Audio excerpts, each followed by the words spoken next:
ॐ भूर्भुवः स्वः तत्सवितुर्वरेण्यं भर्गो देवस्य धीमहि धियो यो नः प्रचोदयात्।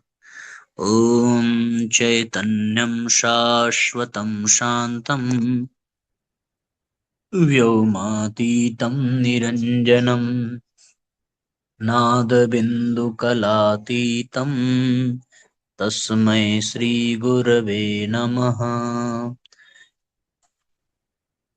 ॐ सद्गुरुचरण कमलेभ्यो नमः। वन्दे भगवतीं देवीं श्रीरामञ्च जगद्गुरुं पादपद्मे तयोः श्रुत्वा प्रणमामि मुहुर्मुहुः। परम पूज्य गुरुदेव परम वंदनीय माता जी के दिव्य संरक्षण में विराजमान ऑनलाइन दैनिक स्वाध्याय के आज के सत्र में आप सभी आत्मीय बंधुओं का बहुत बहुत स्वागत, बहुत बहुत अभिनंदन है साथियों। आइए भावपूर्वक आज के सत्र का हम सभी शुभारंभ करते हैं। अखंड ज्योति पत्रिका नवंबर माह की हम सब लोग पढ़ रहे हैं। आज का जो पहला अध्याय है वो है जीवन का प्रकाश पथ। सब ध्यान पूर्वक सुने और अधिक से अधिक शेयर जरूर करेंगे। जो ये समझ गया कि मेरे भीतर उस सदा रहने वाली शांति का वास है जिसे मैं बाहर ढूंढा करता तथा जीवन अपने नैसर्गिक पूर्णता की अभिव्यक्ति है, वह यह भी समझ जाता है कि जिस लक्ष्य केंद्र से मनुष्य को अधिसंचालित होना चाहिए वह और कुछ नहीं वरन उसका अंतस ही है। उसी के परिष्कार की प्रक्रिया को साधना कहते हैं एवं इस साधना के द्वारा जीवन अपने पूर्णोत्सर्ग की यात्रा पर चल पड़ता है। जब ऐसा होता है तो मनुष्य के भीतर की प्रतिभा जागृत होकर उसे दैवी दिशा निर्देश प्रदान करती है एवं तब वह हर प्रकार के व्याधि विकार से मुक्त होकर स्वच्छंद गति को प्राप्त करता है।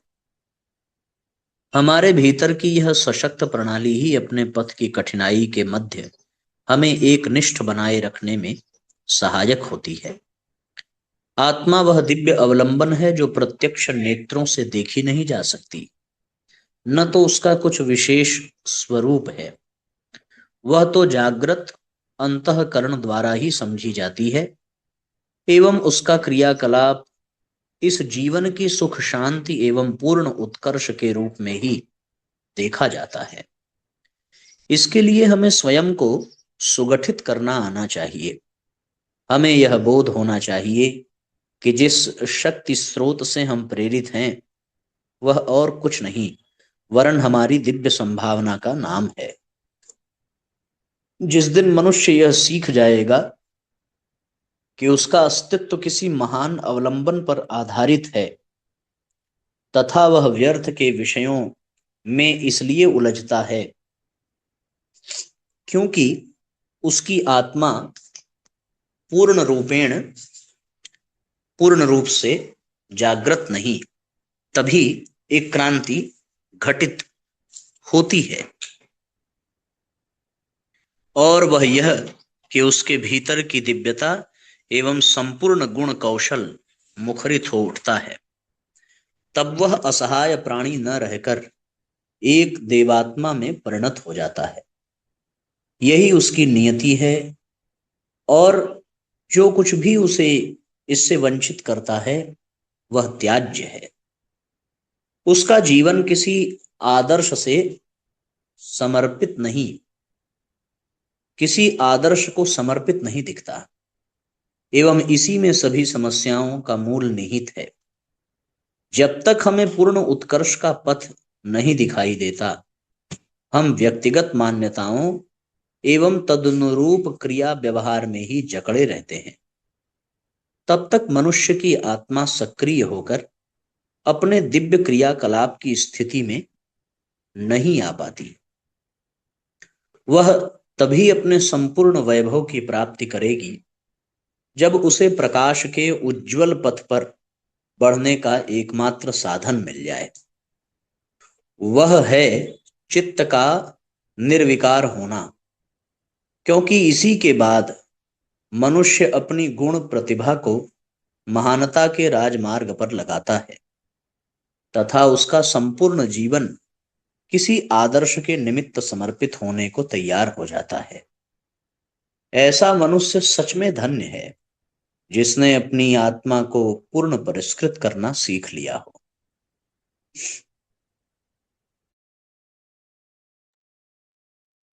क्योंकि इसके बाद ही उसे मोह, आसक्ति एवं मति भ्रम से बचने में सहायता मिलती है। उसका अंतःकरण सदैव दिव्य भावना से ओतप्रोत रहता है तथा उसका प्रत्येक क्रियाकलाप विषयों से इतर आत्मा का संगी होता है। वह अपने आप में उस प्रकाश को धारण करने में समर्थ होता है जिसे कि योगियों ने पूजा है, जो किसी भी गुणवान हृदय की पहचान है तथा जिसके द्वारा वास्तव में मनुष्यता का कल्याण किया जा सकता है। हमें उस आत्मा पर निर्भर रहना चाहिए जो कि महान उत्कर्ष का प्रार्थी है। उसके समतुल्य कुछ भी नहीं। जो उसे समझ गया वह कभी भी भीतरी संपदा को बाह्य विषयों से हस्तांतरित नहीं कर सकता। यही उसकी प्रतिभा है। इसके बाद तो संसार मात्र क्रीड़ा भूमि या कहें अपने अंतस्थ में विराजित सत्ता का प्रकटीकरण भर रह जाता है। इसे ही जीवन का प्रकाश पथ कहेंगे। जो मनुष्य इसके योग्य स्वयं को बना लेता है वे धन्य है, क्योंकि इससे बढ़कर कोई उपहार नहीं। जिसकी आत्मा जागृत नहीं है वह इस संसार के झंझावातों के मध्य कभी भी वास्तविक उत्थान को प्राप्त नहीं हो पाता है। इसके लिए तो वह परिपूर्ण निष्ठा चाहिए, जिसके बाद मनुष्य का अंतःकरण स्वयमेव अपने आदर्श प्रयोजन की पूर्ति कर सके। मनुष्य की आत्मा चाहती है कि वह उसे विकास के पथ पर लगाए, परंतु वह तो उसे अंधकार की बेड़ियों में ही जकड़े रखना चाहता है। उसकी इस दुर्दशा का अंत तभी होगा जब उसे अपनी आत्म संपदा का भान हो सके तथा उसका जीवन सदा एक रस अपनी पावन गति को प्राप्त करे। इसके लिए उसे चाहिए कि हर प्रकार के व्याधि विकार से मुक्त हो सर्वतोभावेन ईश्वर की सेवा में जा लगे, जो कि आत्मा की एकनिष्ठ सत्ता का पर्याय है। इसी में प्रेम का निवास है एवं इसी के द्वारा वास्तविक धर्म की प्राप्ति संभव है।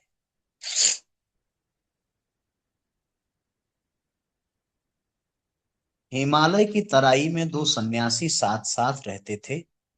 उनमें एक वृद्ध और दूसरा नौजवान था। एक बार वे कई दिनों की तीर्थ यात्रा के पश्चात जब अपने ठिकाने पर पहुंचे तो उन्होंने देखा कि हवा आंधी ने उनकी कुटिया को तबाह कर दिया है। यह देख युवा सन्यासी बड़बड़ाने लगा कि जो छल फरेब करते हैं उनके मकान सुरक्षित हैं, और हम जो दिन रात प्रभु स्मरण करते हैं हमारी कुटिया तहस नहस हो गई। वृद्ध सन्यासी बोला, दुखी मत हो, इसमें भी कुछ अच्छा ही होगा। पर युवक सन्यासी वृद्ध की बात से सहमत नहीं हुआ। वह दुखी होकर रात भर जागता रहा। जबकि वृद्ध सुबह सोकर उठा तो बोला, धन्यवाद ईश्वर, आज खुले आसमान के नीचे बहुत अच्छी नींद आई। काश यह छप्पर पहले उड़ गया होता। इस पर युवा सन्यासी बोला, एक तो कुटिया नहीं रही, ऊपर से आप ईश्वर को धन्यवाद दे रहे हैं। वृद्ध बोला, तुम हताश हो गए, इसलिए रात भर जागते रहे और दुखी रहे। मैं प्रसन्न था, इसलिए चैन की नींद सो गया। इंसान को हर परिस्थिति में प्रसन्न रहना चाहिए।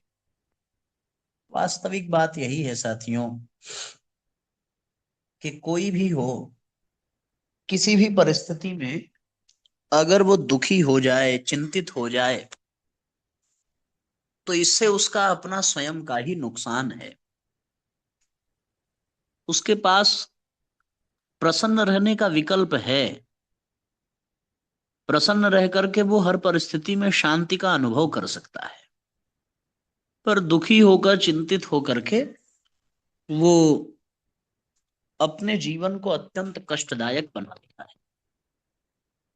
इसलिए साथियों, हमेशा प्रसन्न रहो, हंसते रहो, मुस्कुराते रहो। यह सूत्र हमें जीवन में अपना लेना चाहिए। अब अगला अध्याय है, कभी निष्फल नहीं जाती गायत्री साधना।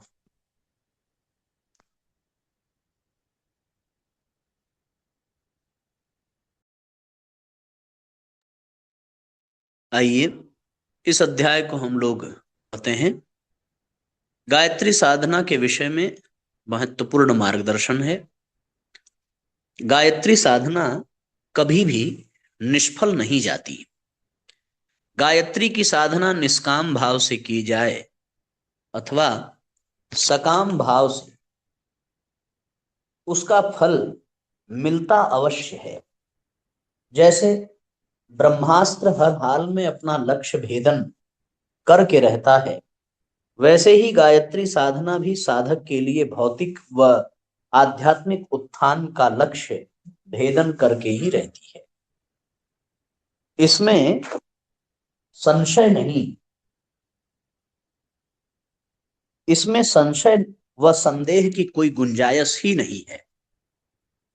हाँ, कभी कभी किसी विशेष कारण से फल प्राप्ति में देर हो सकती है, पर फल प्राप्ति होगी अवश्य। यह सर्वथा शास्त्र सम्मत व प्रमाणित सत्य है। इसलिए साधक को गायत्री साधना में पूर्ण श्रद्धा, विश्वास, संयम व धैर्य के साथ निरत रहना चाहिए।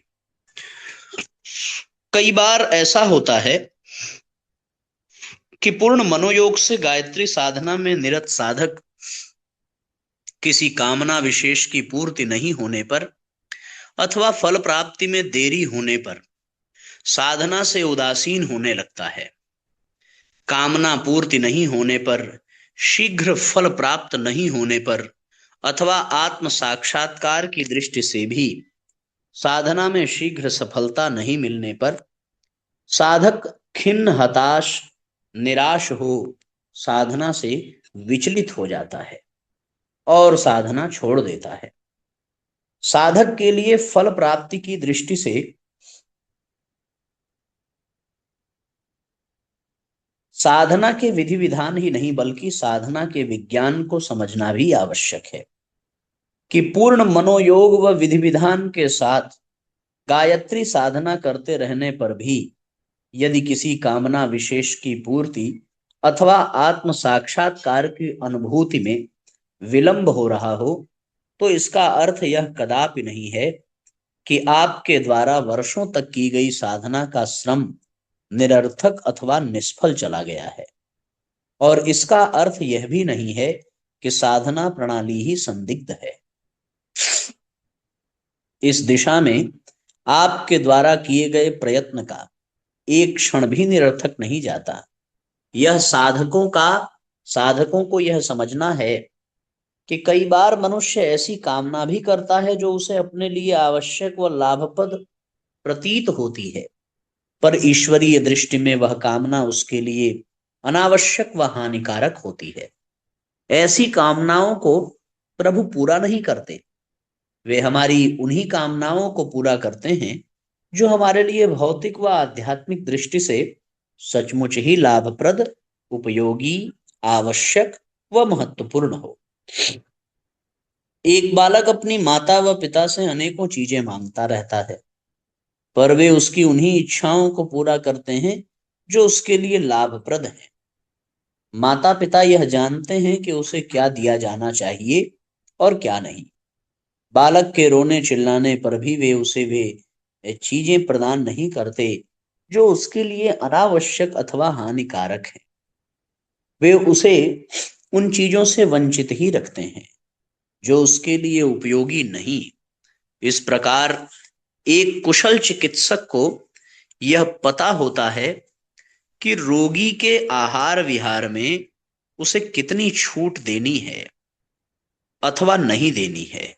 रोगी के कहने अथवा रोने चिल्लाने पर भी वे उसे ऐसी चीजें खाने की छूट नहीं दे सकते जिससे उसका स्वास्थ्य खराब होने लगे और उसे शीघ्र स्वस्थ होने में बाधा पड़े।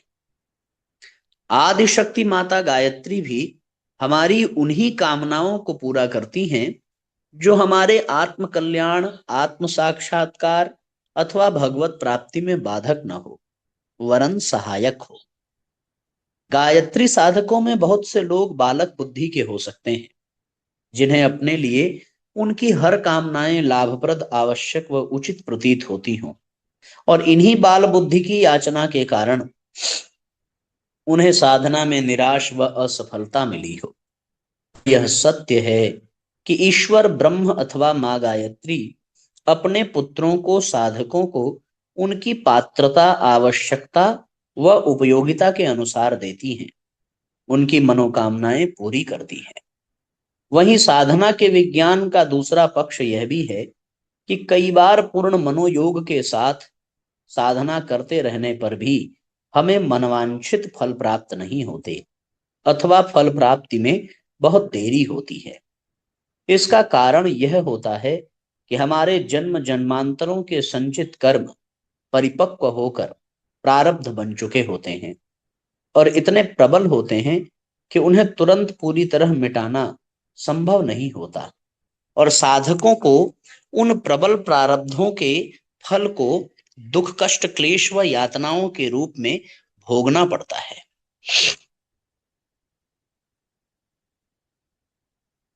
मनवांछित फल की प्राप्ति अथवा सफलता में देरी होती है अथवा बाधाएं आती हैं, पर उन यातनाओं, कष्टों के बीच भी साधक यदि कठोरता पूर्वक अपनी साधना में निरत रहता है और साधना का त्याग नहीं करता, तब उसकी गायत्री साधना के प्रभाव से उसके प्रबल प्रारब्ध भी पूर्णतः मिट जाते हैं। उसके प्रारब्ध कर्म ही नहीं, बल्कि गायत्री साधना की प्रचंड अग्नि में उसके संचित क्रियमाण व प्रारब्ध, तीनों प्रकार के कर्मों से उत्पन्न संस्कार भस्मीभूत हो जाते हैं। वर्तमान में उसके द्वारा किए गए कर्म भी बिना कोई संस्कार उत्पन्न किए अकर्म होने लगते हैं, और इस प्रकार उसके पाप, पुण्य, शुभ अशुभ, अच्छे बुरे सभी प्रकार के कर्मों के संस्कार मिट जाने से वह सभी प्रकार के बंधनों से मुक्त हो जाता है। वह जन्म मृत्यु के बंधन से भी मुक्त होकर आत्म साक्षात्कार, ईश्वर साक्षात्कार की अनुभूति करता है, और वह जीवन में सदा आनंदित व प्रफुल्लित रहता है। पर प्रबल प्रारब्ध के कारण फल प्राप्ति की प्रक्रिया में देरी होती है और एक से अधिक जन्म भी लग जाते हैं, क्योंकि प्रबल प्रारब्ध के मिटने व सभी प्रकार के कर्मों के संस्कारों के क्षय होने में समय तो लगता ही है। इन संस्कारों का क्षय रातों रात नहीं हो जाता। छोटे छोटे कर्म प्रारब्ध तो साधना के प्रभाव से शीघ्र मिट जाते हैं और शीघ्र सफलता मिलती है, पर बड़े प्रारब्ध हों तो उनको मिटने में समय लगता है और इसलिए सफलता में देरी होती है। हमें यह समझना भी आवश्यक है कि हमारे जीवन में जो कष्ट क्लेश आते हैं वे दरअसल जन्म जन्मांतरों के हमारे ही संचित कर्म हैं, जो प्रारब्ध भोग बनकर हमारे जीवन में प्रकट होते हैं। कई बार ईश्वर हमें उन कर्मों का भोग कराकर, हमें कर्म संस्कारों से मुक्त करा के हमारी चित्त शुद्धि की प्रक्रिया को तीव्र कर हमारे लिए आत्म साक्षात्कार के मार्ग को प्रशस्त करते हैं। माता अपने बच्चे को खिलौने व मिठाई देकर दुलार भी करती है और बीमार होने पर अस्पताल में ऑपरेशन की कठोर पीड़ा दिलाने ले जाती है एवं कड़वी दवाइयां पिलाती है। यदि कोई बालक माता के इस व्यवहार को समझ नहीं पाए और इसे वह माता का पक्षपात, अन्याय व निर्दयता मान बैठे, तो वह भूल रहा है कि माता तो सिर्फ यही चाहती है कि उसका बालक शीघ्र स्वस्थ होकर सुखपूर्वक जीवन जी सके। चिकित्सक भी यही सोचकर रोगी का ऑपरेशन करता है, उसे कड़वी दवाइयां पिलाता है जिससे वह शीघ्र स्वस्थ हो सके। ईश्वर भी हमें प्रारब्ध कर्मों का भोग कराकर उन्हें मिटाकर निर्मल व निर्बंध करते हैं और हमारे लिए आत्म प्रगति का मार्ग प्रशस्त करते हैं। ईश्वर की दृष्टि व्यापक है। दुख, दारिद्र्य, रोग, हानि, क्लेश, अपमान, शोक, वियोग देकर भी वे हमारे ऊपर महती कृपा का प्रदर्शन करते हैं। वैसे ही जैसे स्वस्थ करने हेतु, रोग मुक्त करने हेतु रोगी को चिकित्सकीय पीड़ा से गुजार कर चिकित्सक उस रोगी पर कृपा ही करता है। हमारी असफलताएं, हानियां तथा यातनाएं भी कई बार हमारे लिए लाभप्रद साबित होती हैं, जो हमें बाद में समझ में आती हैं। गायत्री के सिद्ध साधक, गायत्री महाविद्या के मर्मज्ञ व ब्रह्मरूपा गायत्री का साक्षात्कार करने वाले युग ऋषि परम पूज्य गुरुदेव का गायत्री साधकों के लिए यह स्पष्ट निर्देश व आश्वासन है कि गायत्री साधकों को अपना धैर्य नहीं छोड़ना चाहिए। उनके अनुसार उन्हें निराश नहीं होना चाहिए, क्योंकि जो ब्रह्म रूपा गायत्री माता की गोदी में स्वयं को डालकर निश्चिंत हो चुका है, वह कभी भी घाटे में नहीं रहता। उसकी गायत्री साधना कभी निष्फल नहीं जाती और निष्काम भाव से साधना करने वाला भी सकाम साधना वालों से कम लाभ में नहीं रहता। माता से यह छिपा नहीं रहता कि उसके किस पुत्र को किस वस्तु की आवश्यकता है। जो आवश्यकता उसकी दृष्टि में उचित है, उससे वह अपने किसी पुत्र को वंचित नहीं रहने देती। अच्छा हो कि हम निष्काम साधना करें और धैर्य पूर्वक देखते रहें कि हमारे जीवन में प्रत्येक क्षण में उस आद्य शक्ति गायत्री माता ने कैसे हमें आश्रय दिया है। वह अपने ऊपर एक दैवी छत्र छाया का अस्तित्व प्रतिक्षण अनुभव करेगा और अपनी उचित आवश्यकताओं से कभी वंचित नहीं रहेगा। यह एक मान्य तथ्य है कि कभी भी किसी की गायत्री साधना निष्फल नहीं जाती है। अद्भुत अध्याय था साथियों। तो गायत्री साधना बिना किसी कामना के करें।